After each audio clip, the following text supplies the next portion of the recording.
California for the pre-season test weekend of the 2015 GTPlanet Endurance Series. We are right in the middle of free practice 2 at the moment. I'm AJ, your race director and series promoter. I'm joined by Tom. Good evening. Hello, how are we? Very well. We're going to be bringing you a bit of a season preview of the new series.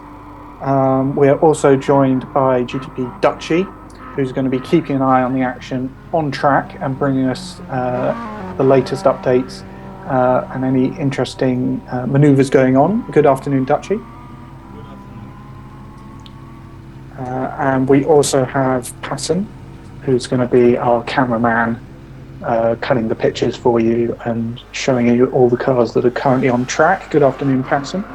Good afternoon, evening, morning, wherever you are in the world. Yeah, we're not all in foggy California. We're not sure why it's foggy at the moment. That is unusual, although it is January. So, what do we have coming up for you this afternoon? Well, we're going to run through a few things, as I said, in a bit of a season preview. We're going to start off by looking at the 12 events which will comprise the 2015 GTPlanet Endurance Series. We're then going to take you through every single one of the 40 teams in detail and talk about their drivers, their prospects, and the choices they've made for their cars. We're going to talk about the driver ratings and how those are going to come into play over the course of the season and how we expect drivers to progress or not.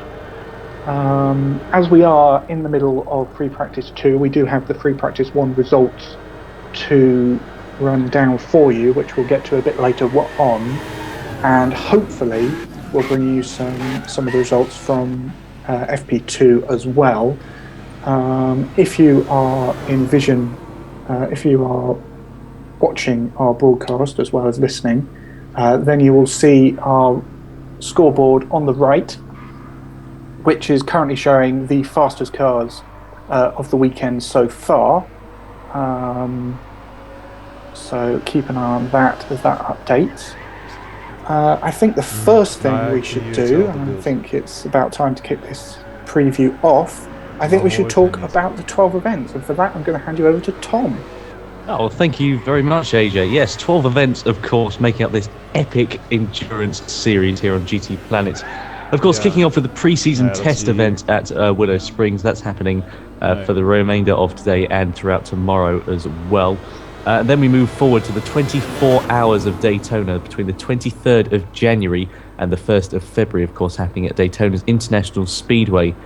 As is different with the Willow Springs event, only certain classes are allowed for the events remaining in the calendar. And at Daytona, it's the LMP2 class, the GT500 class, and the GT3 class that are permitted to race.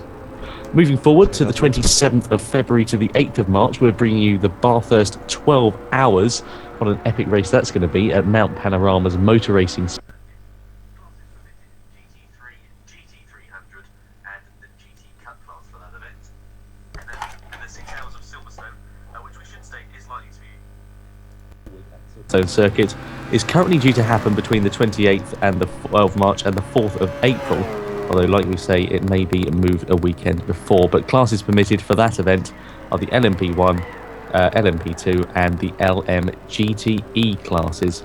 As is the case with the the 6 hours of Suzuka, the 27th to the 5th of April currently occurring.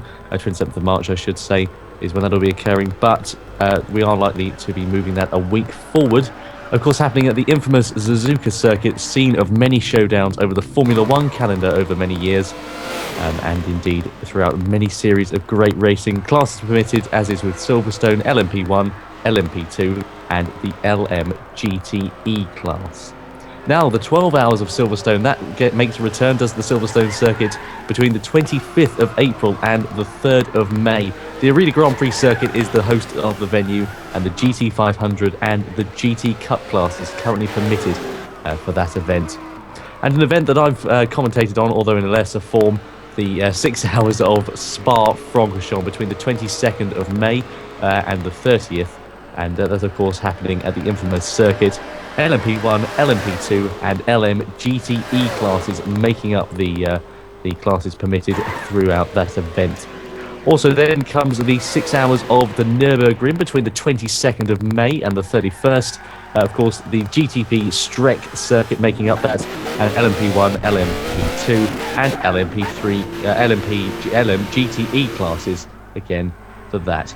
And then, of course, I think the event that everyone is favoriting most of all, 19th of June to the 28th, the Circuit de la Sarthe hosts the 24 Hours of Le Mans.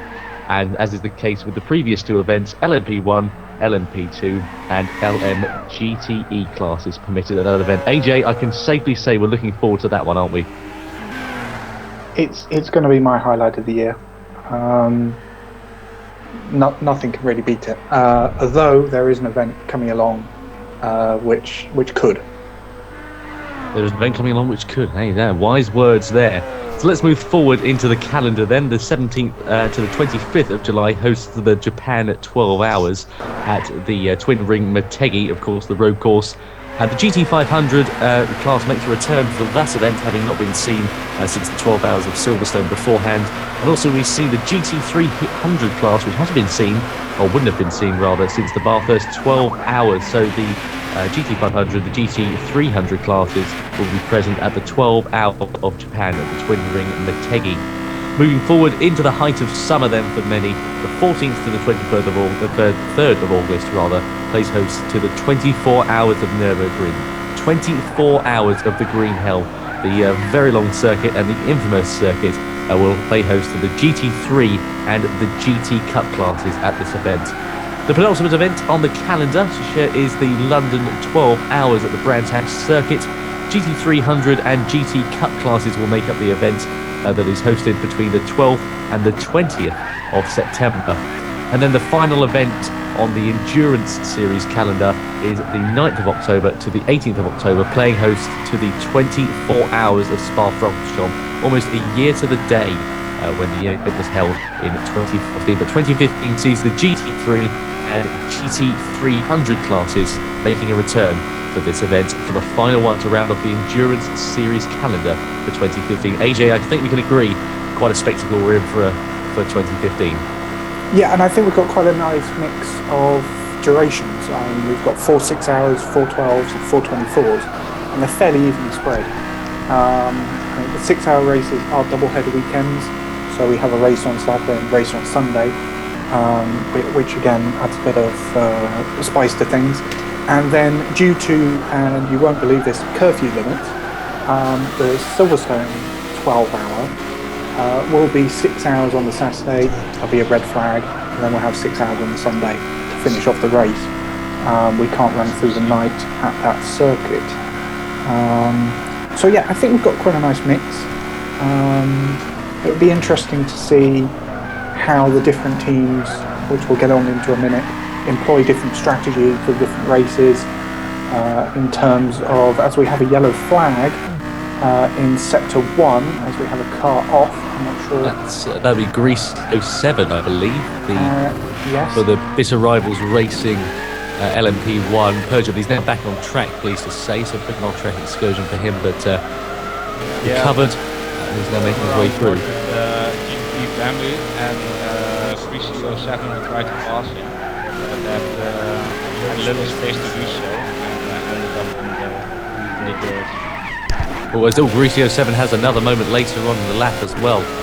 He's getting to grips with his LMP1 car. Very difficult circuit this, of course, a lot of camber, a lot of elevation changes as well, and very interesting to see what the developments occur throughout the event here this evening. So, should we move on to the support races calendar, AJ? Afternoon, Tom, not evening. Remember, we're in California. We are in California. Quite right. Sorry, I apologise. I'm still in the British time zone. That's the problem. So. We'll talk about the support races in just a bit. I think, as we're going to be interrupted by the action on track, I think we should get on and go through all the teams. Okay. How would you like to go through them? Do you want to start at the top with LMP1 or start at the bottom with GT Cup? I'll tell you what. Let's start at the top. Go on. Why not? Yeah, let's. Shall I take the odds? Well, no, that's not going to quite work. No. Greasy take the again, first very one. aggressive through the traffic. Cutting in on Z-Play in LMP2. Bit of contact there. Better racing rivals. As Z-Play then runs wide and goes into the gravel. And he's just going to take a few minutes to recover there. I think he's just waiting for all the cars to go past, sensibly. Quite right too. Let's have a look. But we will be bringing you coverage of the teams that are competing in this series. In just a moment, we just got a yellow flag on track, as you may have heard. If you just joined us, good afternoon. We're here in foggy California today for the 2015 GTPlanet Endurance Series pre-season test at the Willow Springs Raceway. I think we should get on with those teams without further ado. Let's take them in turn, Tom. Okay. I'll start with number 1, and then you'll take number 2. Of course, the numbers aren't all consecutive, so saying I'll take the odds and you take evens won't quite work out, but we'll see how we go. We'll muddle on through. We will. So the number 1 car is the Audi R18 TDI of Avalerion Racing. Drivers include our very own PASM, as well as his fellow Dutchman Friday GTRP.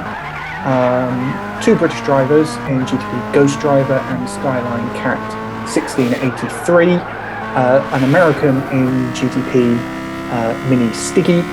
And I've got to get this right, a New Zealander, an Antipodean, let's say that, I can't quite see the flag from here. A New Zealander, yes, in GTP Animira.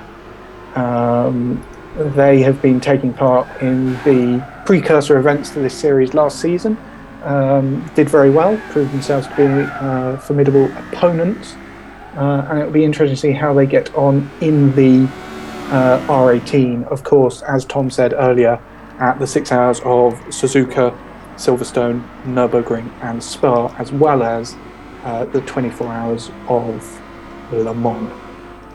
So yeah, very, very interesting indeed. I remember commentating on Valerion on the 24 hours of Spa last year, and they really were a force to be reckoned with. But the second team in the LMP1 class is WRS North America, also competing in the Audi R18 in the LMP1 class.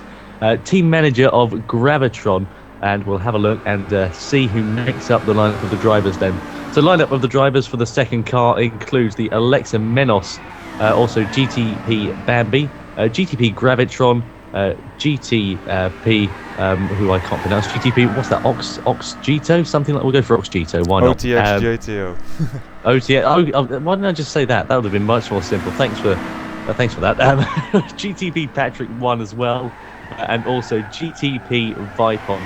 That makes up the driver lineup for the Audi R18 and the WRS North America car, the number 2 Audi. So moving on to car 3 then, AJ.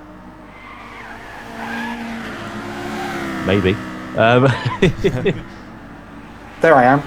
Sorry. There we are. Hey, there we go. Is the number 3 ABC Racing Peugeot 908 HDI FAP. This is an American team, led and mentored by GT Academy finalist D. Griffin 28. He is joined by fellow Americans Ace Spades and Neo Veri. We're going to butcher these names until we're told how to properly. 2 Canadians in Lloyd's Elites and Turismo Leicester, and a Brit in AKA J7.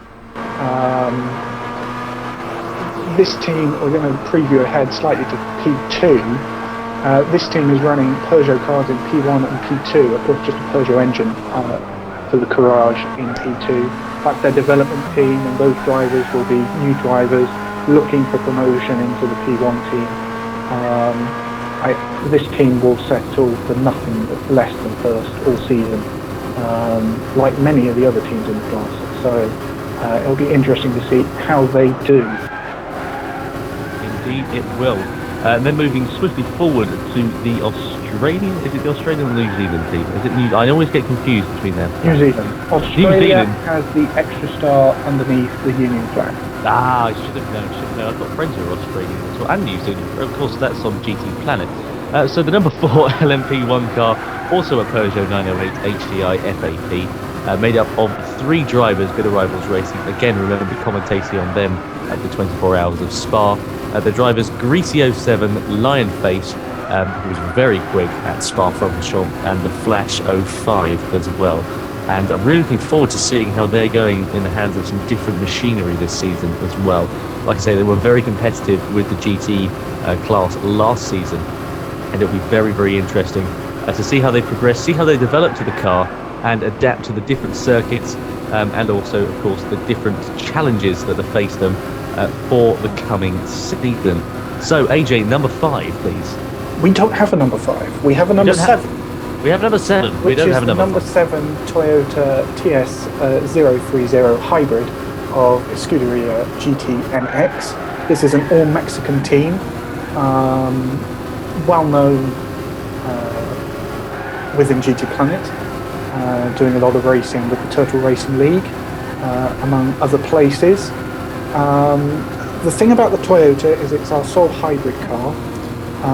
Therefore, its characteristics are quite different, and it's going to be running a slightly different balance of performance to the regular. Well, we have another yellow in sector 2. Yeah, Z-Play making another excursion into the sands of Willow Springs.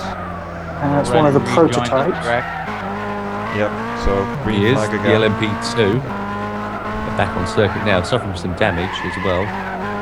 Yeah, could be some residual damage from earlier crashes that he's repairing a bit. So another excursion for Swift Autosport. And I'm watching our intrepid photographer photo every single car that passes him on the start finish line. Yes. So rounding up P1, Scuderia GT-NX. As I was saying, the Toyota, slightly different balance of performance due to its superior fuel efficiency. So you might not see this car battling right at the front in terms of lap times. However, it will make it up over the course of the race due to fewer pit stops. So it'll be interesting to watch their strategy throughout the season, particularly at Le Mans. The car will be running a different, it will have a race BOP and a qualifying BOP to make sure they have an even shot of qualifying for the race, as only 4 of these 5 teams will do so for that event. So that's P1. So I think we should move on to LMP2. Tom? Yeah, we should. And we see the return of the Delta Wing Nissan then from SSR Motorsports.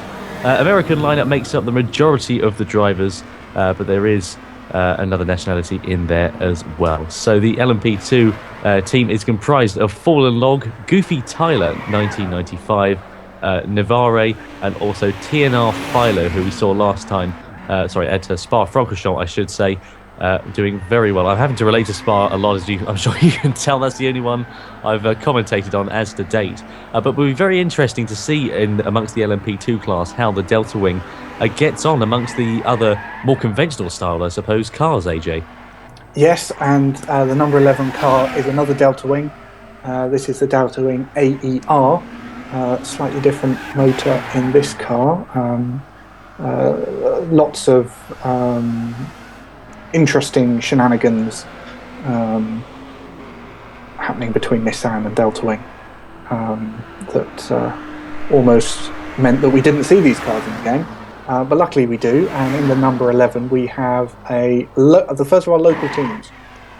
This means that they will all be competing on the same rig in the same location and jumping in and out of the seat, whereas the majority of our teams are network teams who will be based in all sorts of different locations and handing over their car during the pit stops virtually by exiting the lobby and the next person coming in. Yeah, the challenges of the Delta Wing are really to keep a consistent pace, because the Delta Wing is a very agile car, but has also very abrupt oversteer issues sometimes. You can remedy that with a bit of setup, but still it's a twitchier car to drive than the other LMP2 cars. But if you do it right, you can make a lot of time up with the less fuel usage that this car has, and also it has a good advantage on tire wear, so it'll be interesting to see what it does on the longer races. Certainly will. Just thought I should mention that the team I'm about to mention in just a moment, the ORA racing team, Pescarolo currently in the pit lane as well as Grecia 7 is exiting. Oh, sorry, just popping into the pit lane actually. So just worth a mention for interrupting you there. Yeah, and just to wrap up on the Delta Wings, PASM is of course our resident test driver who's been doing great work with the BOP working group to make sure all of these cars are balanced for the season. So yeah, it will be interesting to see the dynamic between those Delta Wings and the rest of the class, which is made up of Courage or Pescarolo C60s, as we'll move on to in just a second. Just to mention the driver lineup there, it's Future F1. It isn't Future F1 actually, it's somebody else. Somebody else. Do you want me to intervene there, AJ? Yes, please do.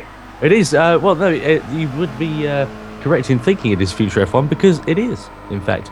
PP123 as well and RCB929. So there you go. I want to just check that because I think there might be a mistake there. Ooh. There we go. So, well, whilst you check your mistake, shall we move on to the Pescarolo team instead, and we can come. No, there isn't. The problem is I'm getting confused with people's PSN names. We have later on F1 Racer 68, and that's where I've got confused. See. So yes, that driver lineup is correct. So Tom, do you want to lead off on the regular P2 cars? Yes, let's. Thank you very much, AJ. Number 16 LMP2 car, a network team. This ORA racing team, the French manufacturer Pescarolo with the C60 hybrid Judd. So let's have a look and check out their driver lineup. Be interesting to see how the conventional cars, as we said earlier, compete against the more unconventional ones, such as the Delta Wings. So their driver lineup is American GT, Brutaka GT, also Cod Demon, an American. Oh, blimey, there's one to pronounce. The British Coops Rocks Socks. There we go. Also the Portuguese EQI. The Britain GTP Narcotics, Cubez 16, the Australian, who we're going to, you can probably see the name for yourself, but we're going to refer to it as something else. And the American SSJG, said Warrior, and then the also American TNT 2000 completes their driver lineup for the number 16 ORA racing team, Pescarolo C60. I've got to say, it's showing their pace as well, showing their consistency as well throughout this testing session. So it will be very interesting to see how the teams fare, like we say, against the likes of the Delta Wing and also in respect to the LMP1 cars as well, see how far the gap is between the two. But AJ, moving on towards the next team, if you will. Right now we're welcoming a new driver on track, Swift Autosport. In this sector we see Blue Safos 22. Now, this is interesting because he was having some connection issues in FP1, so it'll be interesting to see if he has remedied any of those. Doesn't seem as bad as FP1 at the moment, but still a little bit of lag still. Okay, Maybe interesting. We'll keep an eye. Maybe the fog's helping his Wi-Fi. So the next car in LMP2, we already trailed ahead, is ABC Racing again, the driver development team for them. Two experienced drivers in there, in D. Griffin and TNR Pfeffer, an all-American lineup here, and development drivers in the form of Cobster 48 and SCCA Zip Tie. Safos going off track and T1. Yep, oh, and being overtaken by the Yuck 2002 there as well. So we'll get on to him later. And we'll discuss his team, the BMW M3. Sorry to interrupt, carry on. I've lost my... There we are, we were talking about ABC Racing, weren't we? and they're in the Courage C60 Peugeot. We have a second Courage, and Tom's going to tell you about that one. Yes, the number 18 Swift Autosport, the second Courage C60, but not a Peugeot power plant, a Judd power plant. That makes its return as well. So the American Arctic Trust driver makes up the lineup, as does Blue Zephos 22, the Australian. Nico 4711, also the German there. It'd be interesting to see how he fares, new name to the field. The also Australian Pikey Bra 145, likewise his countryman WTF man. I was about to say the meaning of WTF, then glad I didn't. And then the American Z-Play 24 rounding off the driver lineup. What'll be interesting to see, actually, is the difference, or not necessarily the difference, how the Judd engine cars compare with the Peugeots, even though, of course, the chassis are the same. They do have slightly different BHP limits on their balance of performance, so there will be a slight difference. I think the most interesting difference will be fuel economy. It will be, yes, quite. So, well, it would be, like you say, the Courage Peugeot, the second ABC Racing fielding that car. So, of course, they're running the two teams in the series as well. So, being a good team management from them, it has to be said. So, let's see about fuel management as well. Okay, moving on to GT500, where we will see these cars first at Daytona, first of 3 races for them. Interesting class here, because at Daytona they will have a slightly different balance performance as they will do at their other 2 events. In order to sort of have GT500 as a Daytona prototype substitute, if you like, they're both tubular space frame cars, so they sort of fit.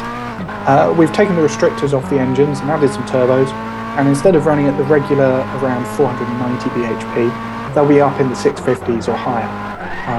So they'll be running on the same pace as the P2 cars. Fuel economy will be different, how they get through traffic will be different due to higher top speeds of the GT500s. So it'll be very interesting dynamic at Daytona between these 2 classes.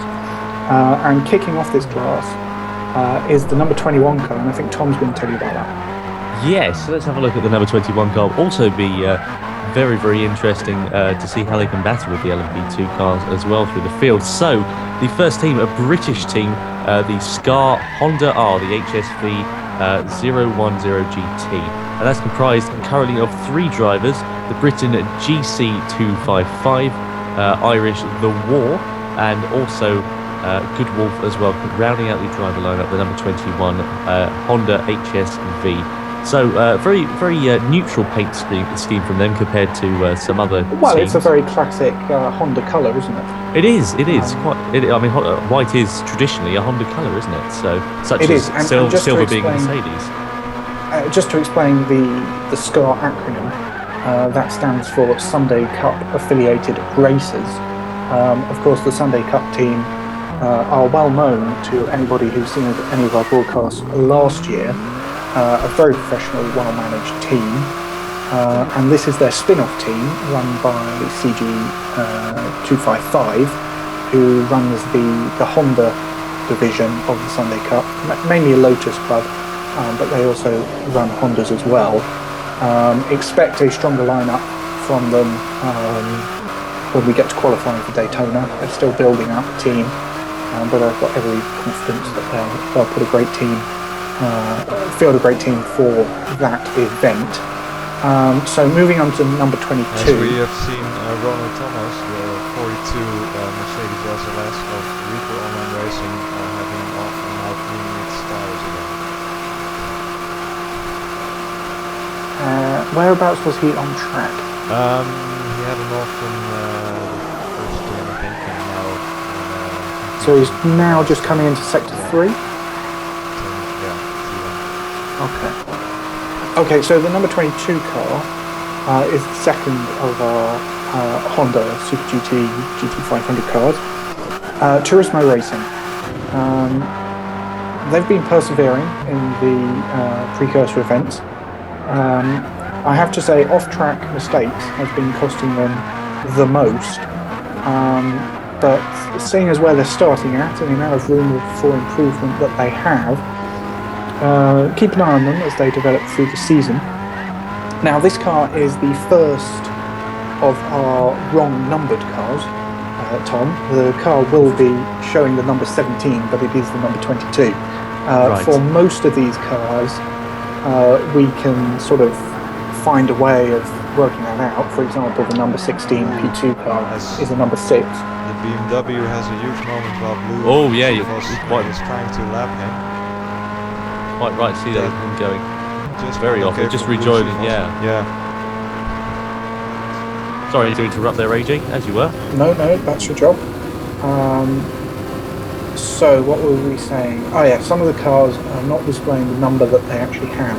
So, for example, in P2, the number 16 of our racing team are showing the number 6, but they're actually number 16. So that one's not too difficult. Here with the 22 car, it's showing number 17. So can you say the 1 looks a bit like a 2 and the 7 looks a bit like a 2? We could, I'm sure we Is could that a give that a go. stretch? If you really pinch your eyes. Yeah, I reckon that these numbers are just in place just to make things difficult for us commentators. Do you not think? Well, I think it will become second nature eventually, but you are correct. As the Didn't season some goes on, Honda have a starting number 22 in Formula 1? Yes, that was Jenson Button's number for his championship year, but he wasn't in a Honda, he was in a Mercedes. Brawn, of course. Brawn, yeah. Of course, mind you, did you know that that was the only season that didn't have a 20 and 21 numbered car because of the allocation of the numbers? They'd already basically Force India had printed their team clothing with different numbers on. Yeah, exactly, with different numbers on it. So therefore, 20 and 21 went unallocated. So there you go.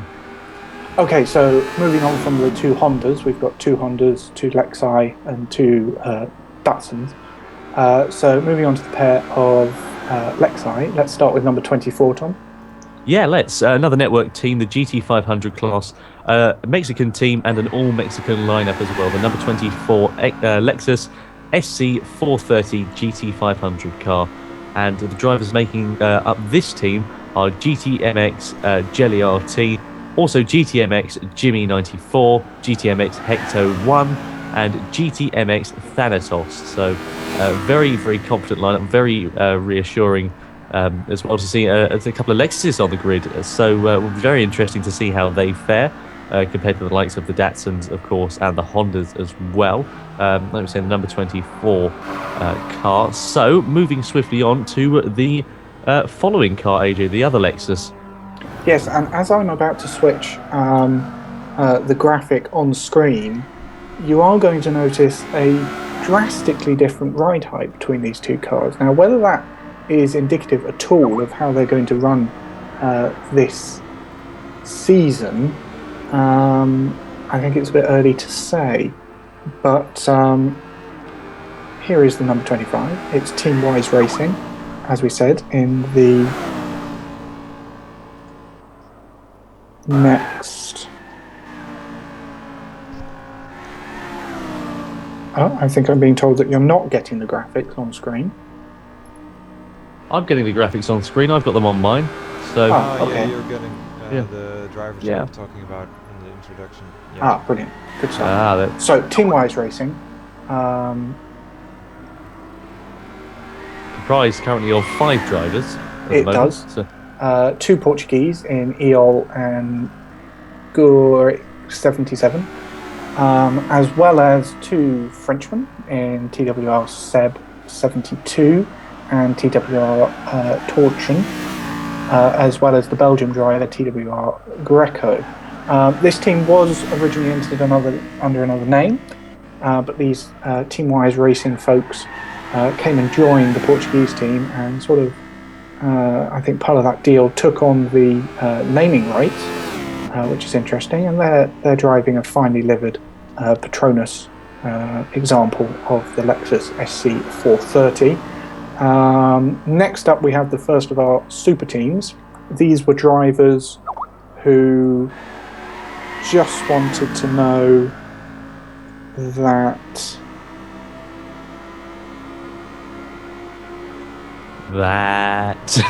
sorry, I'm sort of trying to manage what's going on track as well as introducing you to the team, so sorry for that. These were drivers who were looking for seats in the series didn't have a team already, so they've been put together in a super team, super group, and Tom's going to tell you all about the number 27 car. The number 27 car, indeed. Thank you very much. The Nissan GTR of Russian Roulette Racing, Triple R Racing, as I'm sure will be known to myself and the other commentators, comprised of 5 drivers, and as AJ said, a super team indeed they are. AJH 1000, the Mexican driver, kicks things off. A couple of Britons, or 3 Britons in the forms of Cleverson, Nijitsu Evolved, and also STR 98. And then 2 Australians with Ninth Wonder 48 and Pikey Bra 145 who we saw earlier on. So we'll wait to see how they go in the GTR GT500, the number 27 car. Another network team, just worth a mention as well. And now it's time to have a look at the wrongly numbered number 28. Yes, it is wrongly numbered, but I've got a very easy way to remember this. Is that it is number 28. It's just they've had a bit of contact and some of the paints and stickers rubbed off, so it looks like a 3. But it really is number 28. Do you think that flies? Or? Yeah, I think they can work. I think that's. I mean, it's touring car racing, so there will be some paint rubbing. Exactly. So this is SSR Motorsports. As we've already mentioned, they're also running in P2. So they'll have 2 cars at Daytona, and it'll be interesting to see whether they work together to get a better result. Very similar driver lineup here to the P2 car. Of course, this being perhaps a bit more popular. 2002 entering the pits. And do you think he's just taking on tyres, or do you think he's going to have a fuel stop as well?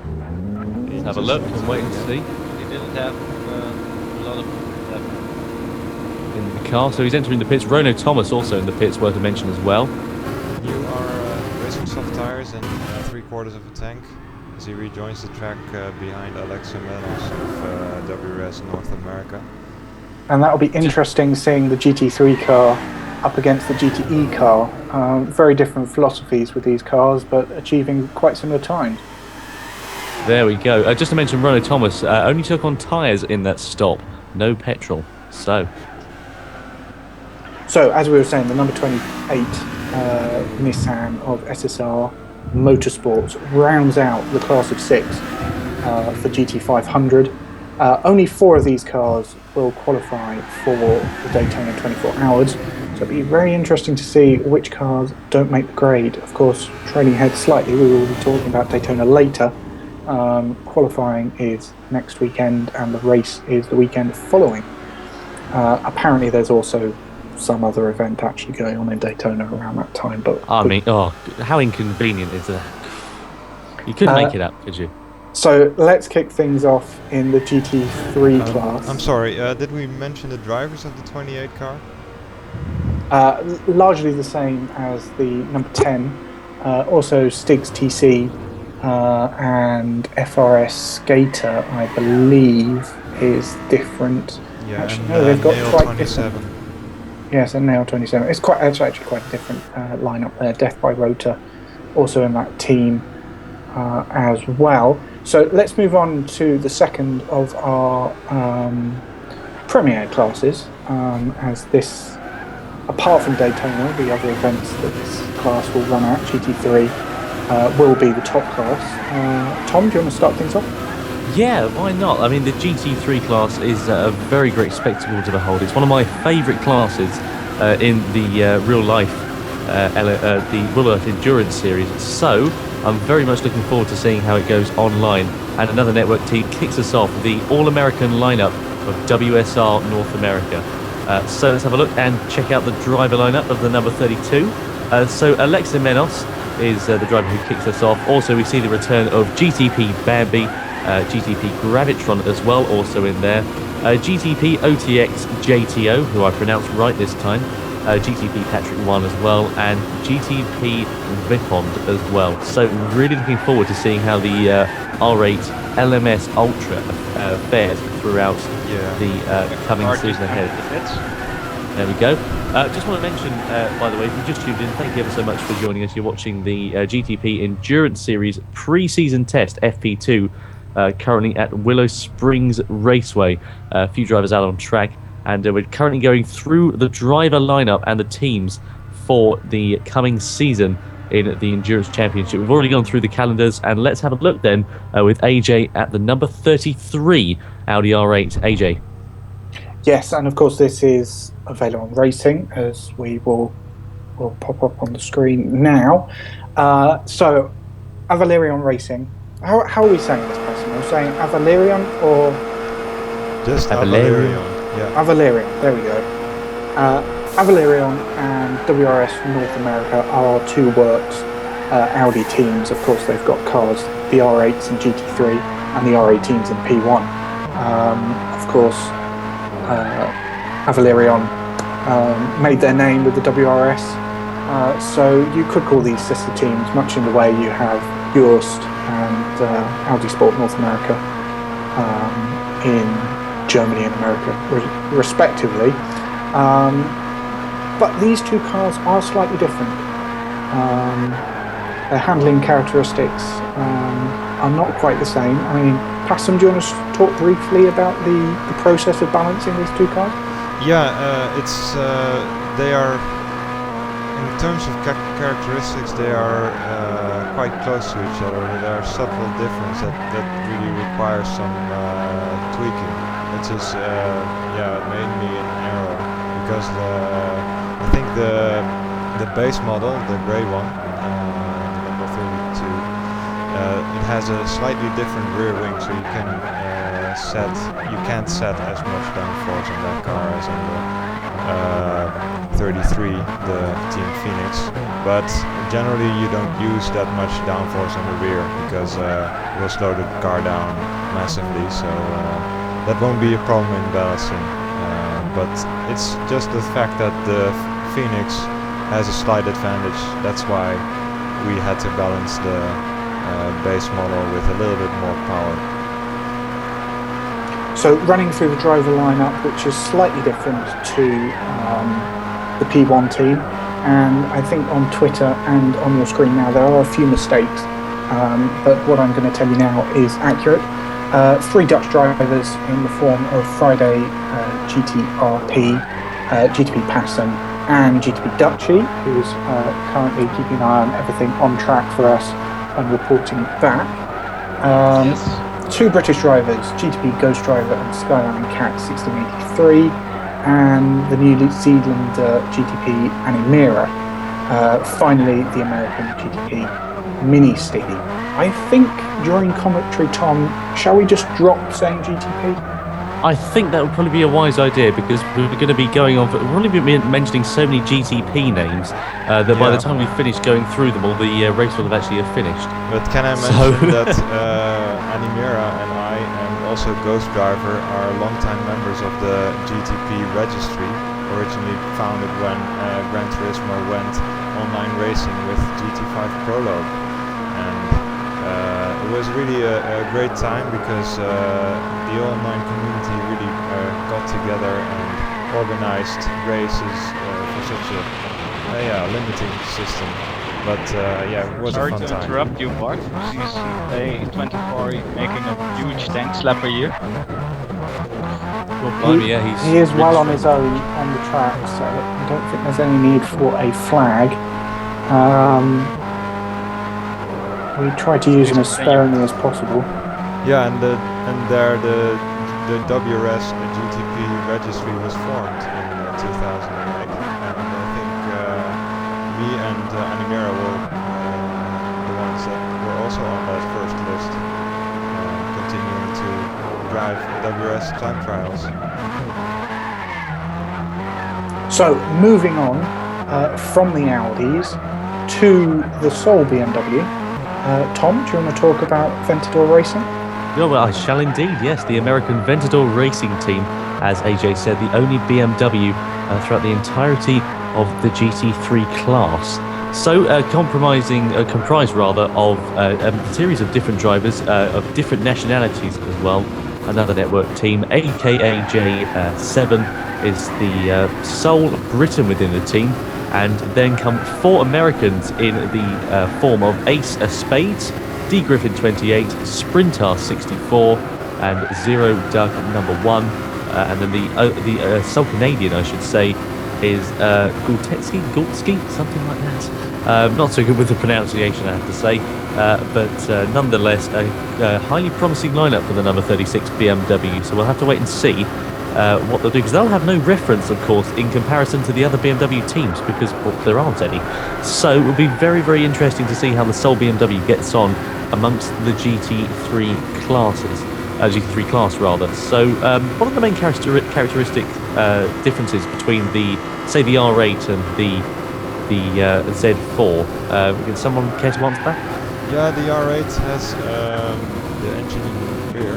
It's a mid-engine car, so it rotates really quickly. That also has an disadvantage, but in terms of handling this Z4 with its short wheelbase is also really agile. So in terms of handling, that's probably the closest GT3 car to the R8.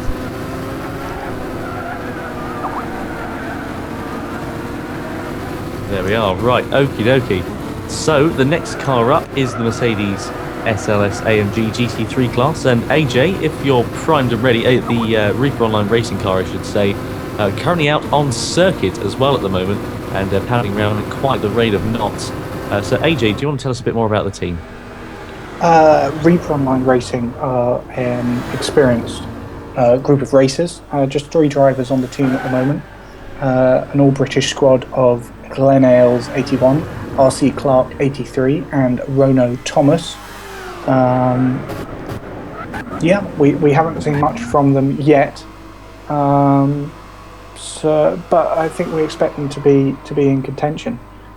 Quite a lot of these teams, we know they're good drivers. Oh, just to mention, sorry, just to interrupt you there, AJ, as Rono Thomas has an off at the first corner.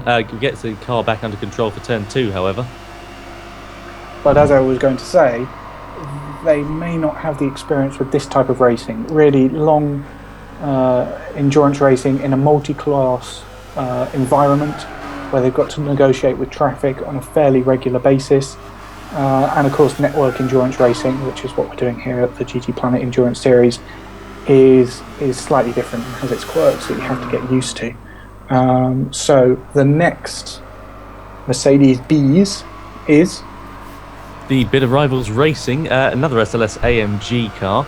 Bit of Rivals Racing really getting their keep throughout all 3 classes so far, and I have to say, with their drivers as well, they really are looking forward to racing in your series, AJ, because, well, they're back at it again. Number 43, the Bit of Rivals Racing Mercedes SLS AMG, comprised of Greasy 07, Lion Face, and the Flash 05, the number 43 car. So they've got a reference, of course, in the form of the previous team that you mentioned, Reaper Online Racing. So I'll have to see how they go. Number 42 compared to number 43. So after number 43, obviously comes number 44, which is the first of our Nissan GTR Nismo GT3s. This is TNR Nismo, TNR standing for Top Notch Racing. Again, they've been taking part in the races before, so we know all about them. The team is comprised of 4 Americans and a Filipino of TNR Filo, and the Americans are Dabon 330, Zigan, again, we're not saying the prequels to people's names because that's going to take all day, Pfeffer 702, in fact I think we're not going to say the numbers either. No, I think that's probably. I think everyone once they're familiar with the field will probably get used to just us abbreviating their names. Really, to be honest with you, I think the gamer tags and the numbers, really, to be honest with you, can probably be left out. Absolutely.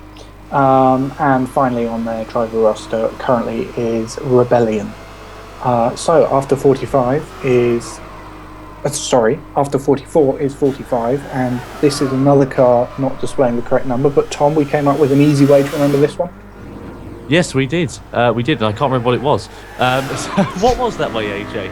It's been a while. The car shows 1, 2, 3, and the number of the car is Oh yes, of course. Yeah. 4-5. Yes, indeed. So, yes, sorry, I wasn't catching on very quick. It's been a long day, I have to say. But quite the lineup of drivers for the Green Hell Heathens here. A mixed team as well. A mixed team, of obviously meaning we have a different mix of network and local drivers as well. So they've got a series of some local drivers and some network drivers as well. So some people obviously in different countries, in different cities or whatever. And of course, a couple of drivers that are within the same vicinity, within the same room pretty much. So their lineup comprises of a lot of Australians, it has to be said.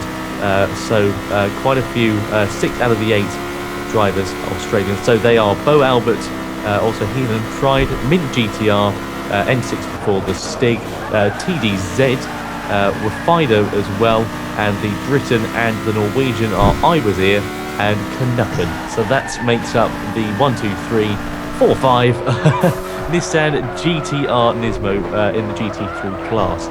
So AJ, let's have a look. As we saw, the Subaru of WTF had some air after going off at turn 1, closely followed by Alex and Manos, who clearly had a good view. Fortunately, no contact though. Yep, everyone's driving pretty cleanly, I have to say. I've been impressed with that. I think we're now starting to lose a tiny bit of the light because headlights are becoming more prominent on the TV pictures. So I think that's the fact that we are now past 3 o'clock local time with just 1 hour remaining in this session, and the fog is still persisting. We did not have this in FP1, and we didn't have it right at the beginning of this session, so that's something to keep an eye on. See whether that's affecting times at all. I remember Nürburgring 6-hour PASM, drivers were complaining of a sticky, greasy surface there due to the sort of hazy fog we had for some of the race. Yeah, that was interesting. I mean, the threat of rain was constant there, and it got a bit foggy, and yeah, the track didn't feel like the other sessions that I had driven there. But if I remember correctly, didn't it start racing? Didn't it start raining? Something like 5 minutes after the race finished. Start raining, you mean? Yeah, it started Yeah, raining 5 it could minutes after be. the race, I think. I mean, I know for sure that didn't rain during the race. No. But yeah, it could have been close because the threat of rain was there. So that's the 7 cars in the GT3 class. I think we should run through them quickly again. That's WRS North America in the Audi, joined by Avalerion. Venador, is it Venador? Yeah. Venator, yeah. Venator Racing and Reaper Online Racing in the Mercedes.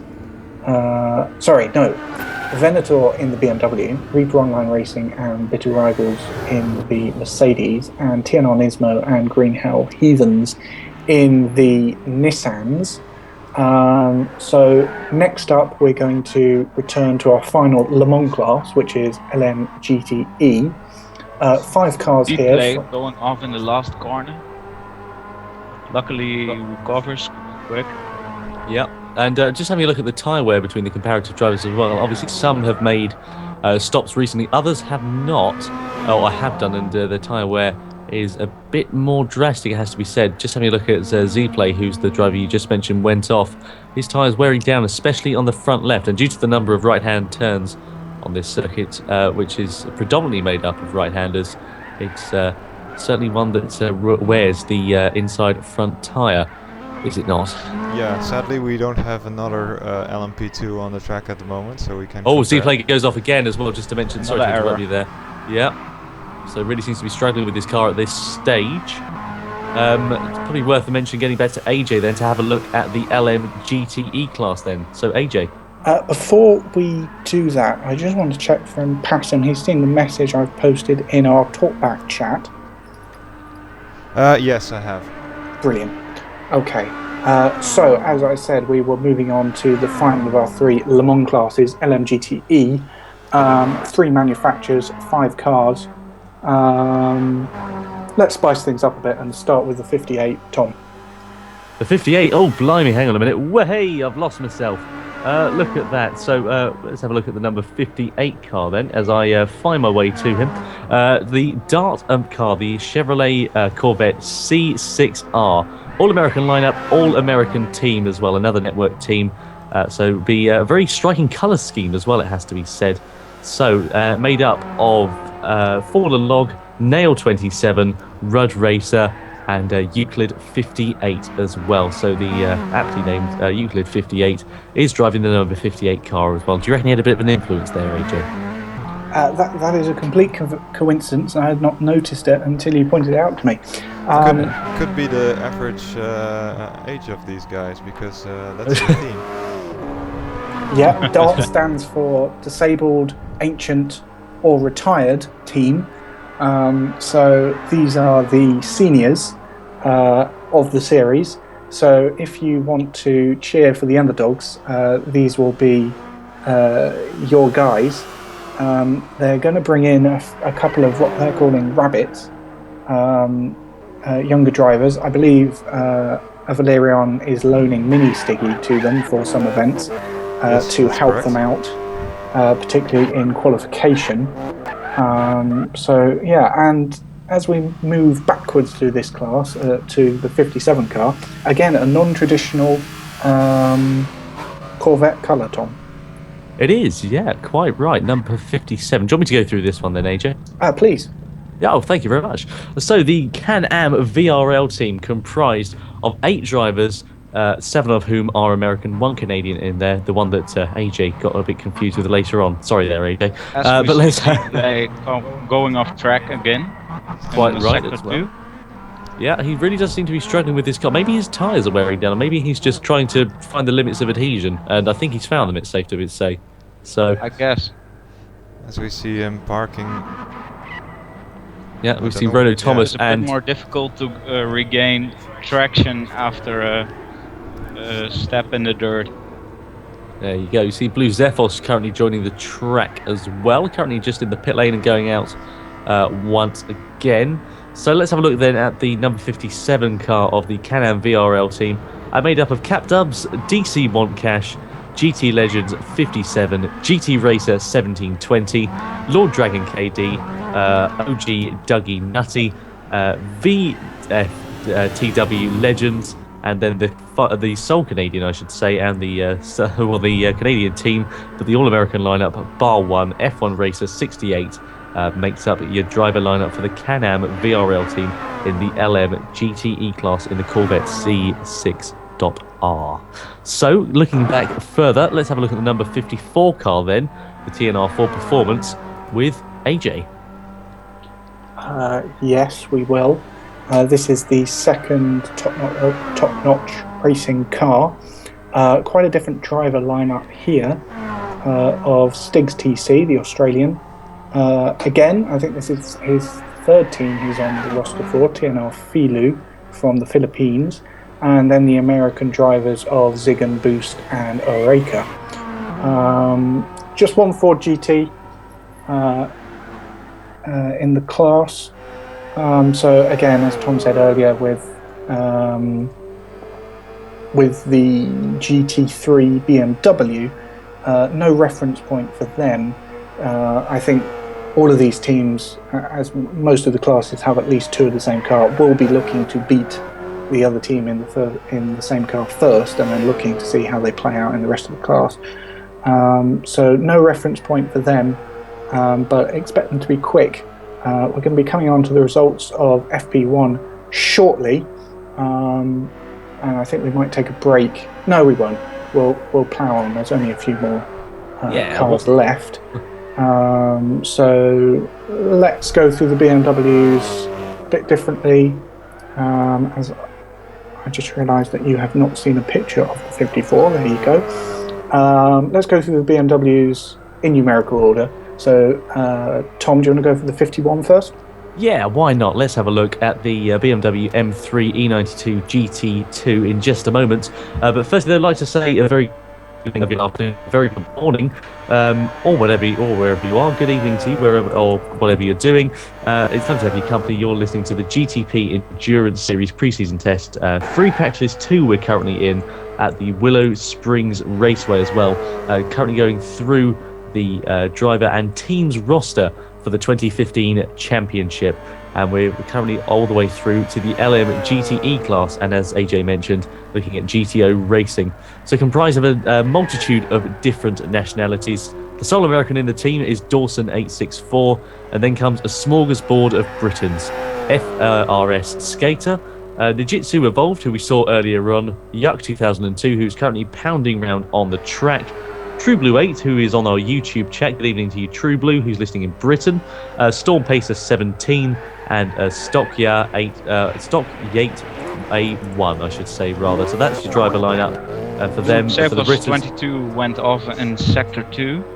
Yeah, he did. You're quite right. Just having a look at him now, but he's pounding around once more. Yeah, and I should mention I forgot the Italian driver in there, Carsten Belouve as well. So the Italian Carsten Belouve being the along with Dawson, the other nationalities aside from the Britons within the team. The Subaru still has good tires, so I'm sure Blue Cephos is trying to get another good run in. Might be pushing just a little bit too hard, which caused an error. Okay, so the final car, as we've sort of mixed up the order with the GTE class, and the final car in the GTE class is the number 52, which is the Poland 24 Racing BMW M3 E92 GT2. Again, another experienced team with endurance racing podiums on their resume already. 4 Polish drivers in the form of GTPL, all GTPL drivers. Lubick, Old Boy 1958, Plotnik, and Rasta 4889, I think that is, but we're just going to go with Rasta. And they're joined by the Irishman Lucas. They will be a local team, so it will be interesting to see how many events. I think Lucas will probably only be racing with them at Le Mans, as he'll be making a flight to join his teammates in Poland for that event as a local team. So Tom, do you want to run down the classes that we've already talked about? Yeah, so we have talked about quite a few so far, as I'm sure you've heard. If you've been listening so far, then you'll have heard that we've been chatting about the LMP1 class, LMP2, GT500, GT3 class, and lastly the LM GTE class, which you heard just a moment ago, rounding off with the number 52 BMW. So quite a smorgasbord and quite a number, it has to be said, of different teams, different cars, different nationalities, and different drivers and driving styles along with that as well. So AJ, where do we go from here? Well, we're going to have the GT300 class and then the GT Cup class.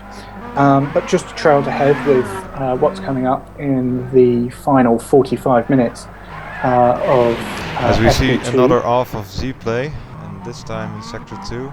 Quickly to recover though.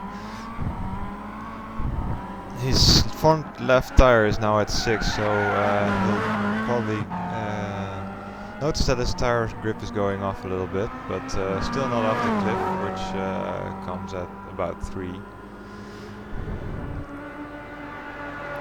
Good intel there. So just trailing ahead to the final 47 minutes of this free practice 2 session, and a bit of a season preview from Tom and myself. If you want to keep up to date with Tom, you can follow him on Twitter at, and now I'm going to lose his handle, it's Tom Brooks F1. For myself, it's GTP_AJ, and for GTPlanet as a whole, it's at GTPlanet News. So trailing ahead to the rest of the program, we will be talking about the driver ratings, how you earn the different levels and the implications of those different classifications. We will be running through the results of FP1, and we'll have a new voice on the broadcast this evening to help go through that data. And then finally, we'll leave you with a preview of the Daytona 24 Hours, which kicks off next weekend with practice qualifying 1 to 4. And then the following weekend will be the main event, the 24 Hours of Daytona, with the GT3, 500 and P2 classes. But we said we were now going to talk about GT300, which we will do now. 6 Japanese cars from 3 manufacturers, Lexus, Mazda and Subaru. And Tom's going to start off with the Romanian team, RSC Racing, in the number 61. I am indeed, yes. Number 61, another network team we see here. As AJ mentioned, the Lexus IS 350 GT300 car. 2 Romanian drivers and 1 Austrian as well. The 2 Romanian drivers, El Rossi, 46, and Robert with an E on the end as well. And then the Austrian, oh blimey, there's a mouthful. Hundorianal, let's call him that. Number 72 on the end of his name. So number 61, the car they're running, as you can see, a very striking yellow paint scheme as well to probably pay homage to the Romanian flag. And it'll be interesting to see how they go. Of course, got a bit of competition in the form of the Super GT Motorsports car as well, which AJ shall talk to you about right now, I believe, as well. So AJ, let's have a look at the Super GT Motorsports car, if you shall. Yes, before we do that, I'm just going to have to deal with a few things on track, as we appear to have, I think I'm seeing double, as we have 2 of the same car on track, which we should not see. So those cars will be returning to the pits and deciding which driver will be taking over the car. So once we've dealt with that, I will be back with you. So do you want to continue with the 62? Yeah, why not? Let's have a look then. So an all-American lineup bar 1 for the Super GT Motorsports car. Brutaka GT, Etik, Diabus Speed, also Goofy Tyler 1995, who we saw earlier on in the LMP2 class, I believe. WTF Man, the Australian, being the only exception. And then another American, J Black Revo number 9 as well. So it'd be very interesting to see how the Super GT Motorsports car gets on in comparison to the Romanian team that we mentioned previously, and having a look at another GT300 car as well. We will do so in just a couple of moments. So AJ, are you any closer to being done over there, or are you just going to take a couple of moments? No, I'm ready to talk about the number 64. Super. Okay, with no driver roster currently shown on that. Well, on this that is car. endurance experience, and we've set up this team in both the GT300 and the GT Cup class. Now, what's interesting here is that these are arrive and drive teams. If you're watching this broadcast or watching future broadcasts, looking at the series information and thinking, you know what, I really want to be involved in that, then this is probably the team for you. These teams will be arrive and drive teams that will take a different group of drivers at each event that it runs at, just at the 12-hour events, but not Bathurst. So that is London 12-hour, both classes will be there. The GT300 team will be running at the Japan 12-hour, and the GT Cup team will be running at the London 12-hour. I'm sorry, AJ, can I interrupt you for a second? There are a couple of viewers who want to know if the new graphics are part of the nerds system. They are an extension of that. I think you're coming through 2 microphones at once there, Dutchy, so you might want to have a look at that. The new graphics are, at the moment, I won't spoil what the results on the right-hand side are at the moment, but we will eventually, once we've got through this preview, we'll have relatively live timing. Of course, using the nerd system, data has to come through manually from the teams, although we can update some things ourselves. But tomorrow, hopefully, you'll be seeing that fully working. But things are looking a lot better than they were last year, and hopefully everything's nice and clear for our viewers, which we appreciate very much.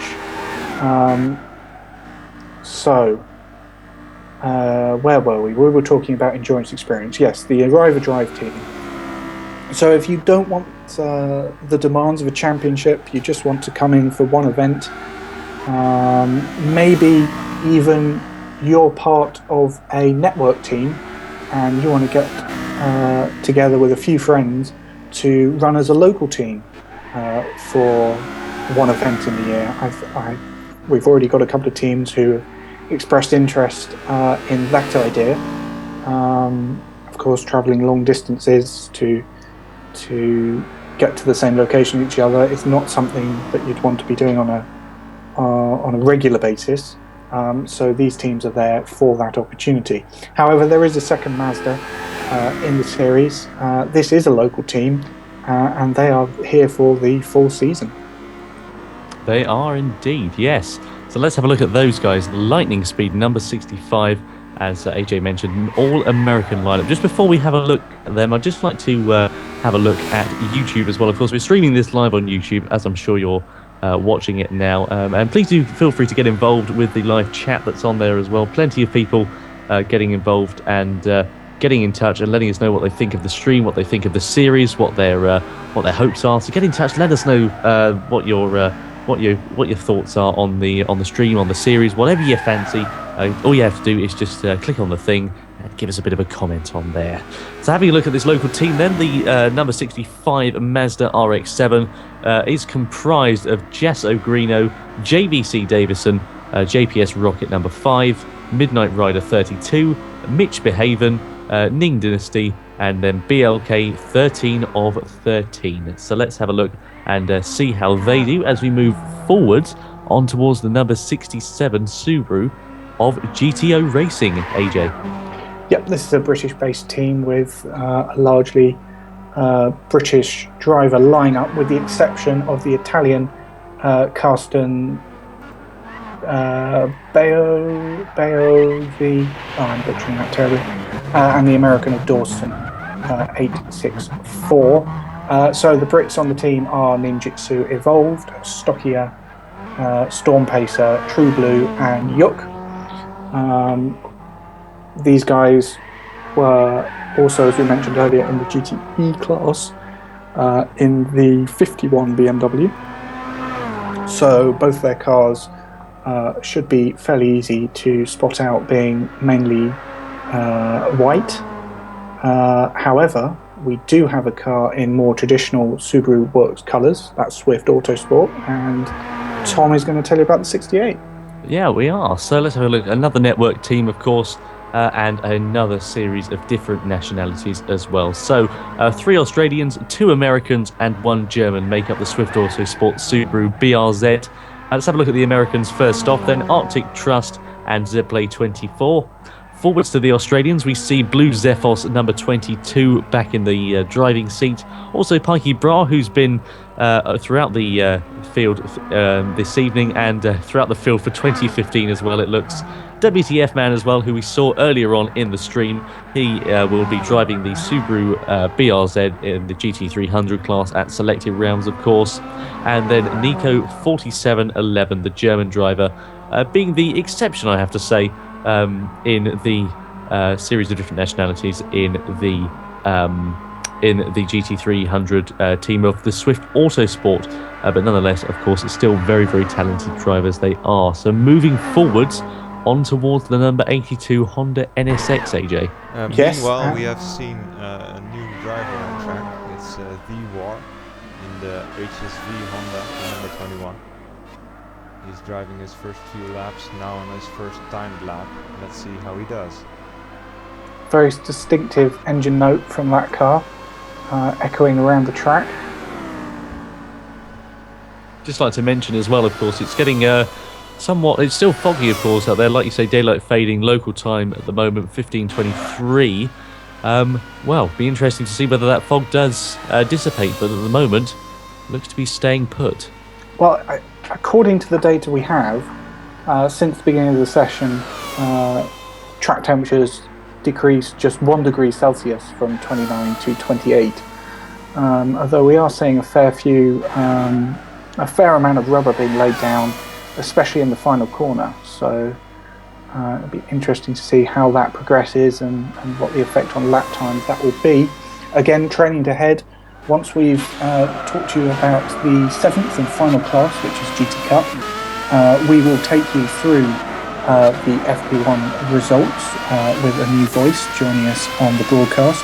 After that, I think it would be, judging by the comments on the stream, it would be a good idea to talk about some of the graphics that we're going to have this season that are going to be a bit more active tomorrow in FP3 and FP4.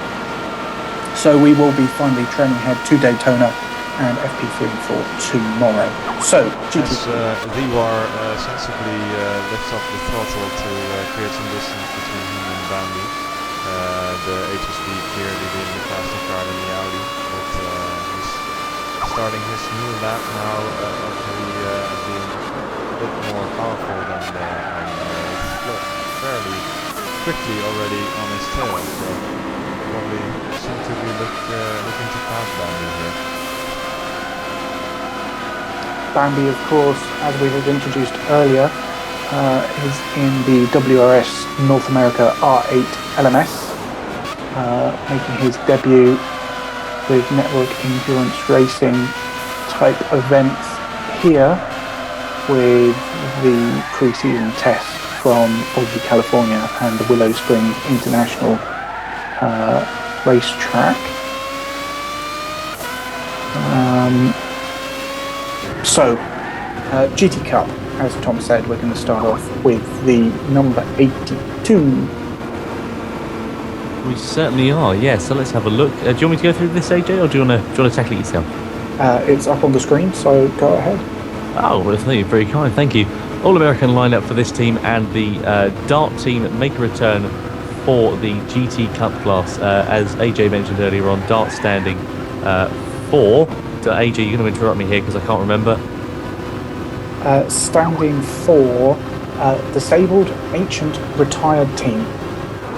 There we are, you see. So the elder statesman then of the GT Cup class, and indeed the field of 2015, is comprised of Euclid 58, Forden Log, GTP Mini Stiggy, who we know is also on loan to them, Nail 27, Rudd Racer, Tex 36, Wide-Eyed Driver, and Adventurous as well. So that's the Honda NSX 82 of Disabled Ancient Racing Team. So there you go.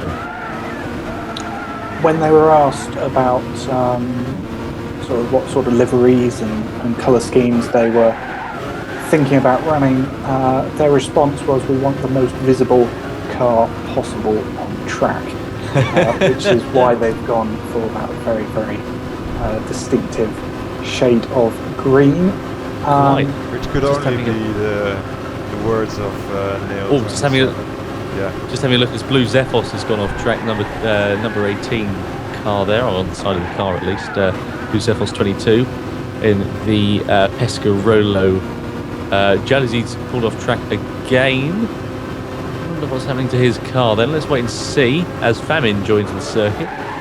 So AJ, number 83 then, another Arrive and Drive team.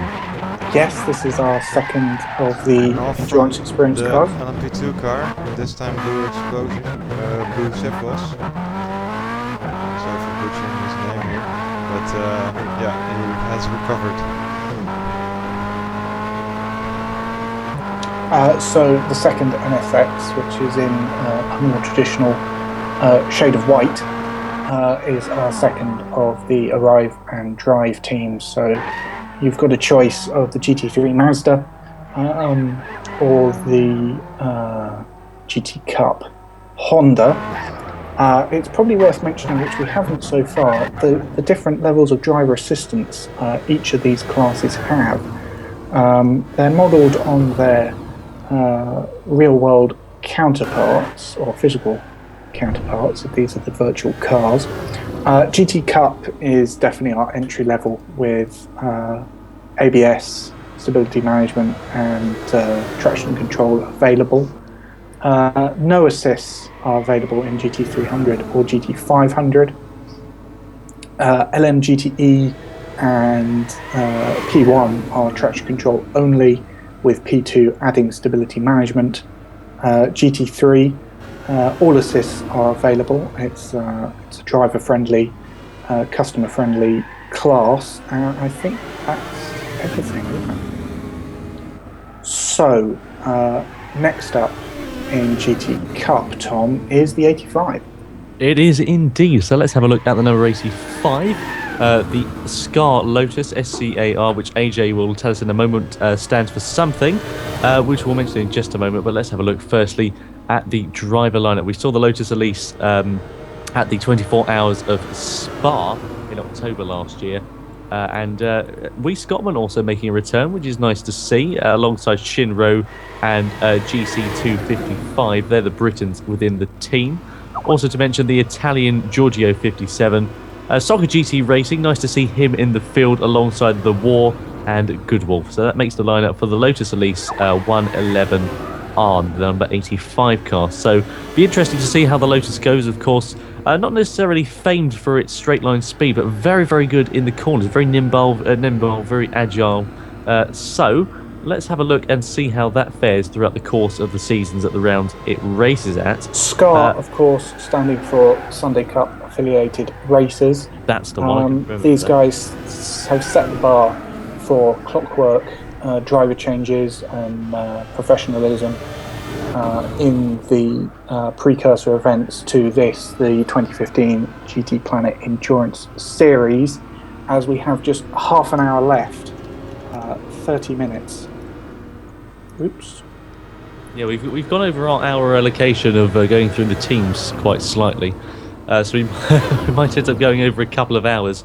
But if you can stick with us here on the GTPlanet Endurance Series pre-season test at a foggy Willow Springs Raceway, we'd love to have your company. Thank you for joining us. It's a pleasure to be talking to you this evening, and lots of things going on. This is the pre-season, I suppose, shakedown, if you like, really, of the teams and drivers. And we've got a few drivers currently out on circuit. The War, Yuck 2002 and GTP Bambi, all competing in relatively different classes, as the War just recovers from a slight off. So he's now back on the circuit as we look towards another local team, number 86 of the Wheel Racing Limited Lotus there, AJ. Yep, this is another one of our local teams, as Tom said. An American team. Now, some of you have already pointed out that how can it be a local team when three of them are Americans and one of them is a Canadian. We believe that they are still a local team. Nationality is no mark of residence. So the Canadian is Chris W265 and the Americans are Heather Ant, Jack Shea and John Hope. It's nice to have a black and gold Lotus and an orange Lotus. Sector 2. 3 John and 3. So at the moment on track we have just 3 cars. It's fairly quiet. However, they're in very similar categories. Probably the closest categories you're going to get, which is GT500, GT3 and GTE. So they shouldn't be getting in each other's way too much. Yeah, and they're fairly spaced out at the moment. Also, I think we're approaching the last block of the training, so drivers might be changed. Yep, absolutely. We're starting to wind things down here at 3:30 local time. I'd say it's getting a lot foggier and a lot darker. Certainly is, yeah. The visibility, of course, is reduced with the fog, and of course the darkness that's impending. Headlights becoming more prominent, and cars becoming less and less visible as the hour progresses onwards. Though, of course, due to the time of day, we're not really expecting to see, of course, darker conditions than, well, say a little bit darker than this. It wouldn't get obviously towards that dark, but the inclement weather conditions certainly having an impact on the visibility here at Willow Springs. As we have a look then at number 88, AJ. Do you want me to go through this one? We are going to skip over number 88 for reasons that will become apparent very soon. Okay, right. We are going to come back to them in a minute, but we're going to look at the number 89, as I think I should just mention that we started this morning at 6 o'clock local time, just after sunrise, which was a very nice time of day to start. So the number 89 is a all-Spanish effort, GTR Black Hawks, made up of at Nirvana, Giuseppe, Podador 86, Racer Maniac, Venturi, Kemau, Mac Power, and RBM in a very nice black and red livery. So finally, 40 of 40 is the number 88 Greenhow Heathens Renault Sport Megane Turbo. And we're pleased to say we're joined now by one of their drivers, and as you will see by the colour scheme of this car, also had some influence on that choosing. I am, of course, talking about Famine, GTPlanet administrator. Good evening, Famine. Evening. So what was the thought process you went through when choosing the colour of this car? Hard to say, really. I think we just kind of went for something that we really knew. Who am I kidding? It's purple. We love purple. Well, I love purple. And of course, there is still an homage to Greenhow Heathens in the wheels. Indeed. Turning this car into a bit of a joker in more ways than one. It surprised me when they actually let me choose the colour. So. And your fellow drivers are the Australians Bo Albert, Heathen Pride team manager, Widfo. Let's say Widfo. Works for me. The New Zealander David B, the American Nick Antley, the Norwegian Canucken, and the British driver I was here. So I think have you been on track yet today? I haven't yet, no. Stuck in the garage. As Stewart gets a huge amount of oversteer out of the final corner and gets into the infield, deep into the sand of Willow Springs. Now looking to recover on the main straight. Again, plenty of space on track, so he should be able to recover okay. His next lap will be slightly compromised, but he'll clean off those tyres and off he'll go yet again. So that rounds out our little preview of all 7 classes and all 40 cars and over 200 drivers taking part in the series this year. We have just 25 minutes remaining, so I think the best thing to do next would be to run down the results, the preliminary results of free practice 1 that we had at 6 o'clock this morning for 4 hours. And Famine's going to help me run down those teams. Yep. So I think you've got that information in front of you. And although it's not very clear at the moment, I think the viewer has also had that data being tickered across the screen in our main ticker. And the running order is also on the right-hand side. However, that is just showing you the car and the team. Multiple drivers in each car have been running. In a trip outside the first here. Yeah, as he goes straight on at turn 1. In turn 1, big off from The war, yeah. Probably outbraked himself almost into turn 4 there. That's the first time I see that today. A nice shortcut though. Almost. Seems like he's taking a bit of a pause. Time to reflect on his driving, maybe. So, shall we run through these in tandem, Famine? So, Yeah, by all means. if I say that the quickest time of the day obviously went to an LMP1 car, and that is the Audi R18 of PASM with a 101.631 on lap 2 of 9.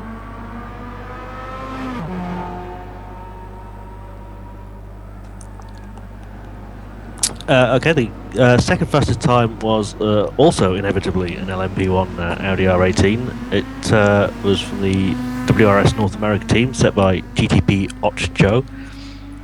I really hope I pronounced that right. With a 101.807, which is just under 2/10 slower on his 10th lap of 12. Third from the same team is Patrick, a 101.913, a tenth off his teammate and just under 3/10 off the fastest car in class. And next up was GTP Bambi from the very same team in the very same car. He was just 0.02 of a second slower than his nearest teammate, so the team's got a nice cluster of really consistent drivers there. And the final LMP1 was driven by Alexa Menos. Again, I'm saying that slowly so we get it right. A 102.9. He was a second slower than the next car, but just 1.3 off the fastest time. Now things start to get interesting, don't they, Phantom?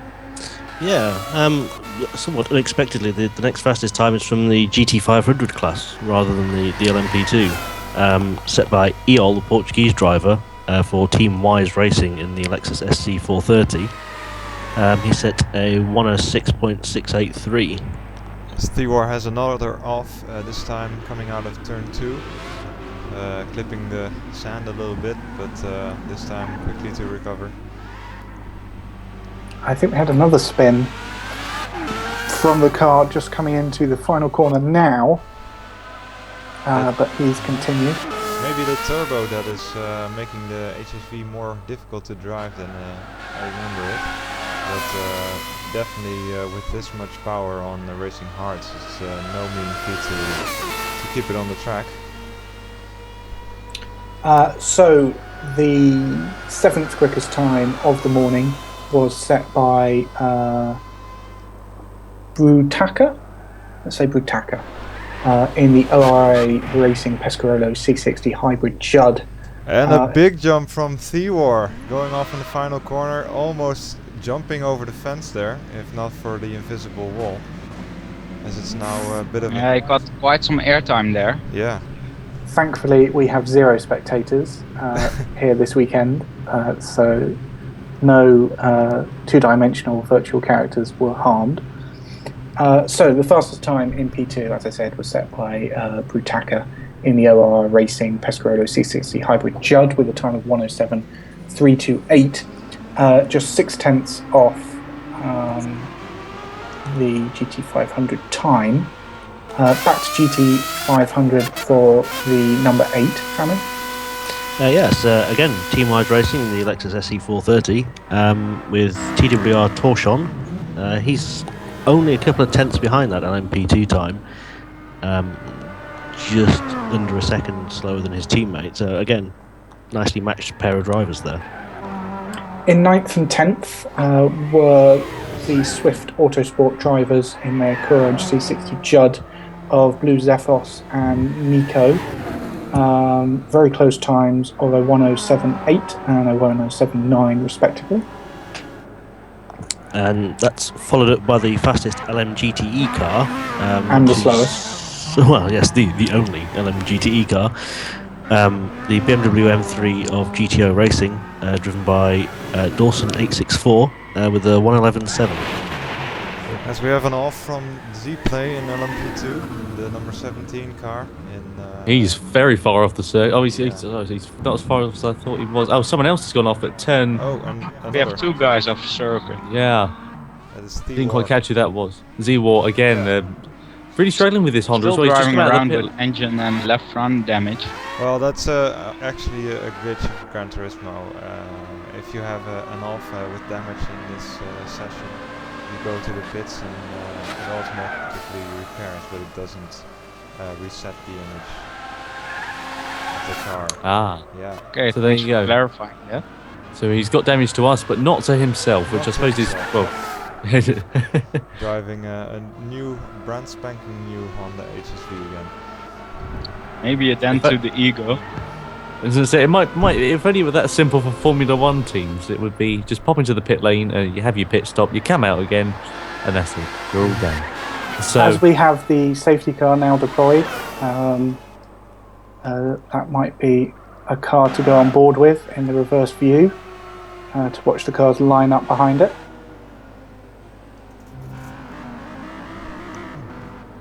I'd like to just take this opportunity to say good evening, good afternoon, good morning. Wherever you're listening, lovely to have your company. You're watching the GTP Endurance Series here at a very foggy Willow Springs circuit. We're currently going through the pre-season introduction, it has to be said, looking through the drivers we've already gone through, and we've just reviewed the FP1 and FP2 times as well throughout the sessions that occurred this morning and indeed this evening.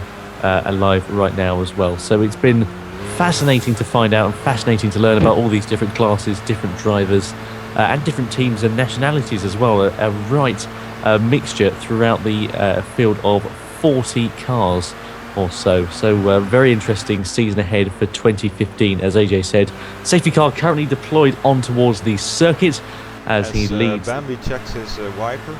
It's working, Bambi. While AJ's out driving the safety car, would you like me to rattle through the rest of the FP1 results? Go ahead. That would be brilliant. I have to say, from the seat of the safety car, the fog isn't too bad from driver's eye view. It's more from the cameras that are looking down through it that you notice these issues. Yeah, exactly. Now on board with the safety car, the new BMW M4 M Performance with the LED light kit.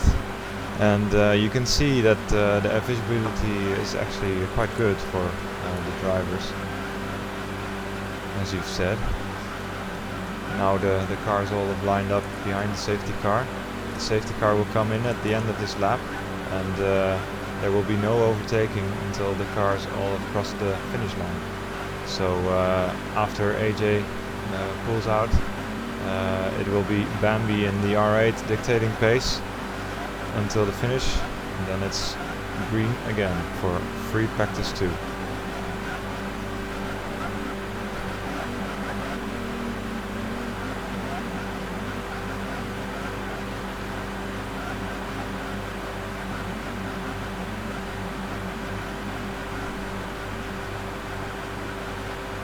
It's interesting seeing how all these drivers deal with the safety car. Given that I'm going to have to deal with it myself slightly later on in the season, it's worth me taking notes. And we're in green condition again. We can see the difference between the GT500, the GT3, and we're on board with the GT300 car here. Massive power difference between these cars. Already gone at the hard. Of course, being the pre-season test, this will be the only time that we'll have certain car combinations on track. So interesting watch this one. So returning back to GT500. Returning back to the FP1 results, we now move on to the GT3 class Fallon. 12 fastest times in TNR Nismo. Yeah, FEFA 702 driving.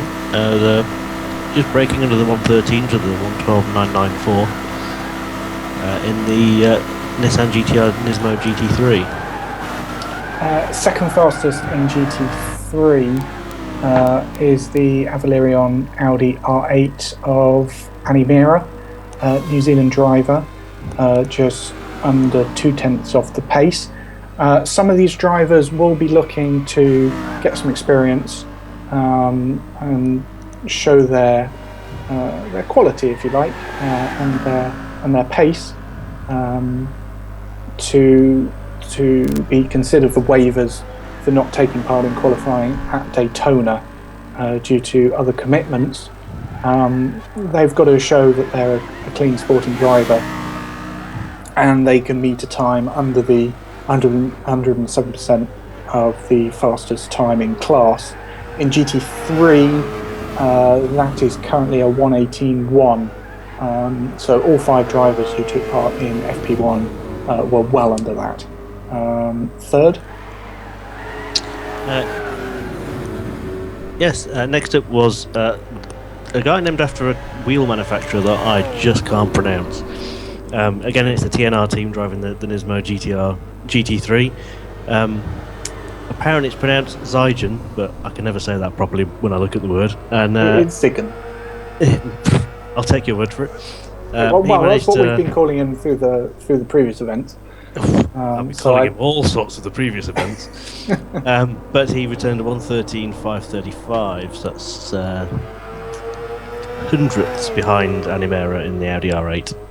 And just 24 thousandths of a second behind him is Canucken in the Green Hell Heathens 45 car. Again, another Nissan GTR Nismo GT3. That's the Kazunori car.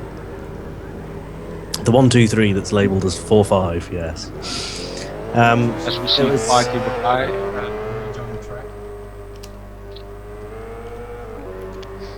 The second Avalarion driver in the Audi R8 LMS is Mini Stiggy.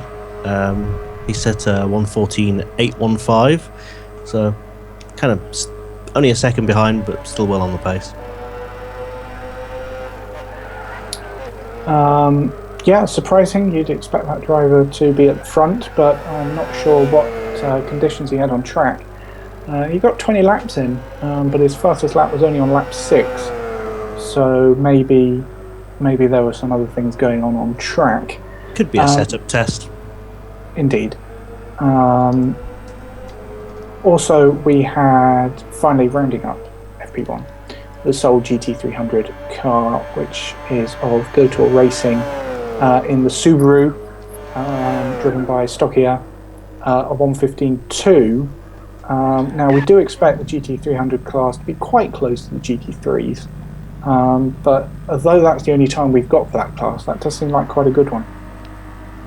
Yeah, it's pretty tight on the back of the GT3 cars. Well, we see the steward asking the number 68 car to turn. Yeah, and the Subaru there warping back to pits, which is not according to the regulations. They stated you have to drive back to the pits and at least take a picture. Yep. We'll have a debriefing with all the teams after this session ends in just 8 minutes' time. It has flown by, especially the past 2 hours that we've been on air.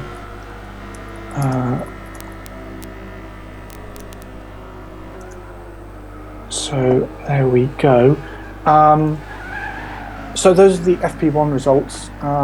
We'll bring you the FP2 results later this evening, once we've gone through and scrutineered everybody through their procedures.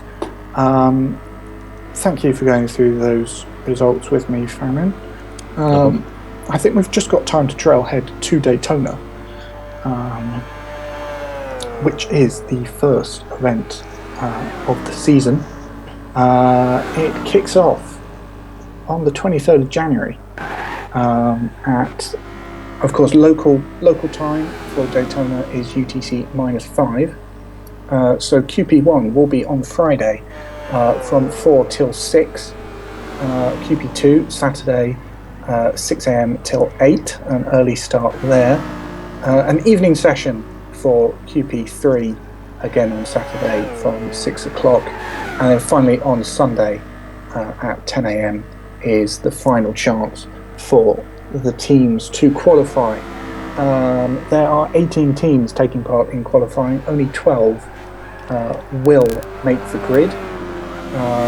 That is 3 out of 5 P2s, 4 out of 6 GT500, and just 5 out of 7 GT3s.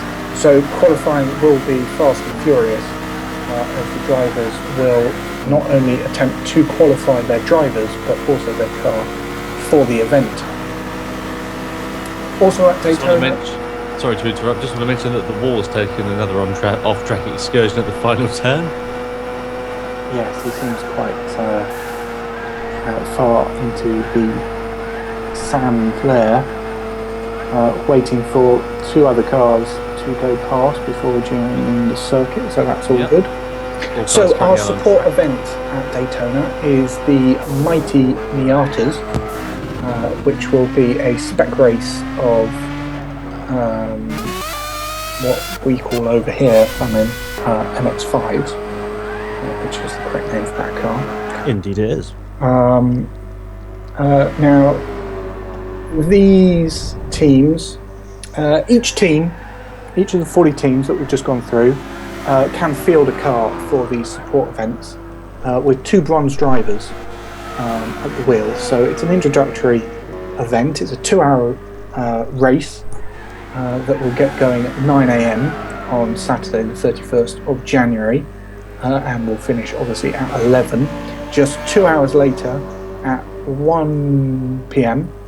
We'll kick things off for the Daytona 24 main event with the parade laps starting at exactly 1:54 and 30 seconds with the approximate time of the race start at 2 o'clock, naturally finishing at 2 o'clock on the 1st of February on Sunday. So that's the Daytona 24 for you, which will be our next major broadcast. Before that, we will be back tomorrow with free practice 3 and free practice 3 and free practice 4 at 2 a.m. and 10 a.m. respectively. I don't think we're going to be broadcasting very much of free practice 3 because that's a rather antisocial time of day for most, especially for our viewers in the United States. That will be our night test, so drivers who haven't done any night driving yet will be taking part then. However, we will be back for free practice 4, which starts at 10 a.m. local time UTC-8, which is 6 p.m. GMT. So with just 4 minutes left of this session, we're sort of winding down now. I'd like to thank Tom, Famin, Dutchy and PASM for being part of the broadcast team. It's an exciting season in prospect. Tom, do you want to say a few words? Yeah, certainly. Really, really looking forward to 2015. Looking forward to the GTP Endurance Series. Immensely so, as I'm sure a lot of you know. I was part of the broadcast team for the 24 Hours of Spa-Francorchamps last year, and it was fantastic to be able to commentate on a couple of stints of that. And I'm looking forward to new, exciting action for 2015 as well, a smorgasbord of different classes and series of different events going on as well. So I'm really very much looking forward to working with you guys throughout 2015. Looking forward to the fantastic racing throughout the field, throughout many different classes and circuits over the coming year. And yeah, let's make it a great one. Famin, you've been part of the build-up and behind the scenes of this championship, as well as involved in the commentary and the stewarding in some of the events last year. Any thoughts from you? Well, I'll also be driving some of the races this season, so yeah, having a third hat. I'm looking forward to it, and I'm terrified at the same time. I think your first event will be Bathurst, where only 3 out of 6 of the Cup cars will qualify. Yeah, I think we might see you in the support fire, race, is there? It's certainly possible. Good stuff. I don't race online all that much, and it's something I'd quite like to change. But these days I don't have an awful lot of time with all the writing that I'm doing, which is a mixed blessing. He's a busy man. Yes. A bit of an inside joke here, but I'm queuing up my Famin button sound effect here, on my soundboard, and I'm pressing it now.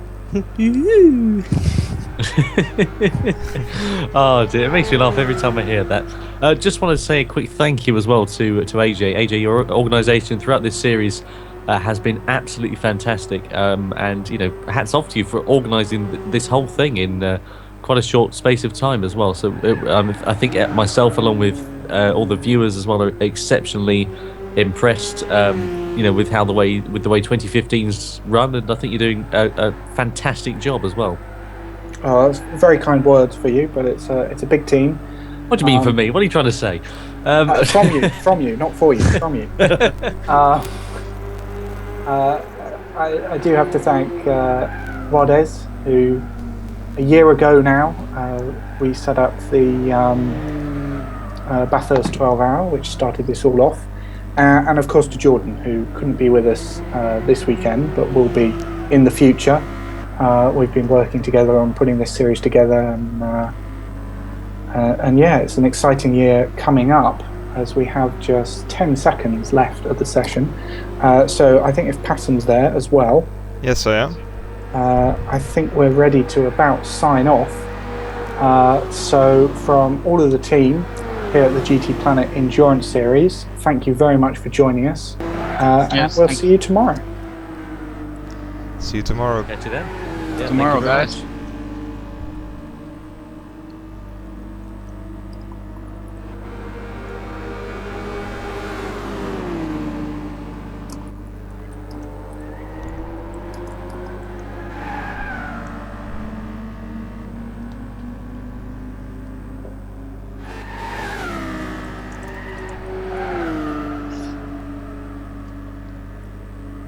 I can't tell if I crossed the line before the time finished or not.